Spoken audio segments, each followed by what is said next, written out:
110. 은밀한 제자. 요한복음 19장 31절에서 42절.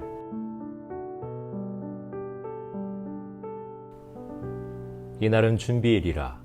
유대인들은 그 안식일이 큰 날이므로 그 안식일의 시체들을 십자가에 두지 아니하려 하여 빌라도에게 그들의 다리를 꺾어 시체를 치워달라 하니, 군인들이 가서 예수와 함께 못 박힌 첫째 사람과 또 그 다른 사람의 다리를 꺾고 예수께 이르러서는 이미 죽으신 것을 보고 다리를 꺾지 아니하고, 그중 한 군인이 창으로 옆구리를 찌르니 곧 피와 물이 나오더라. 이를 본 자가 증언하였으니 그 증언이 참이라. 그가 자기의 말하는 것이 참인 줄 알고 너희로 믿게 하려 함이니이다. 이 일이 일어난 것은 그 뼈가 하나도 꺾이지 아니하리라 한 성경을 응하게 하려 함이라. 또 다른 성경에 그들이 그 찌른 자를 보리라 하였느니라. 아리마대 사람 요셉은 예수의 제자이나 유대인이 두려워 그것을 숨기더니 2일 후에 빌라도에게 예수의 시체를 가져가기를 구하매 빌라도가 허락하는지라. 이에 가서 예수의 시체를 가져가니라. 일찍이 예수께 밤에 찾아왔던 니고데모도 모략과 침향 섞은 것을 100리트라쯤 가지고 온지라. 이에 예수의 시체를 가져다가 유대인의 장례법대로 그 향품과 함께 세마포로 쌌더라. 예수께서 십자가에 못 박히신 곳에 동산이 있고 동산 안에 아직 사람을 장사한 일이 없는 새 무덤이 있는지라.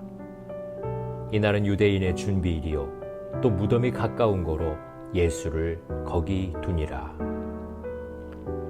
안식일이 다가오자 십자가에 달린 사람들의 죽음을 재촉하기 위해 다리를 꺾습니다.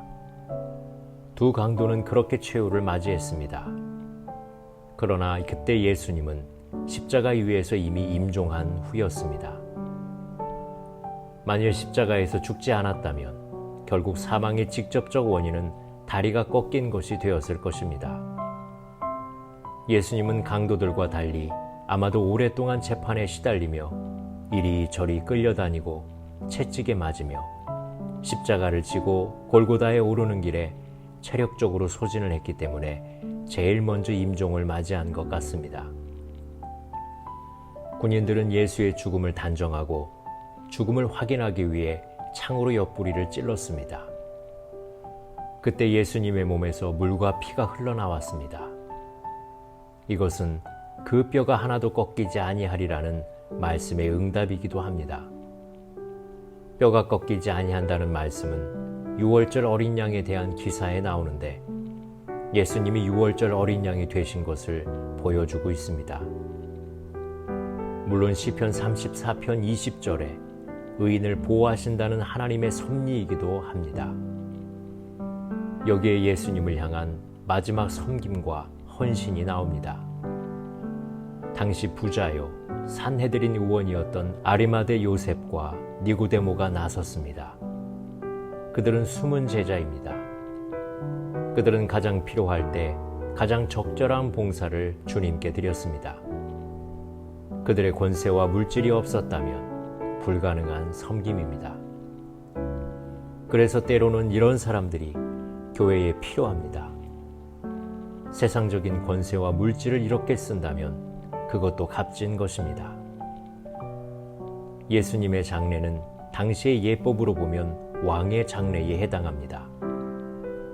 니고데모가 가져온 모량과 침량 100리트는 값이 비싼 데다 한 사람의 장례를 위해서는 엄청나게 많은 양입니다.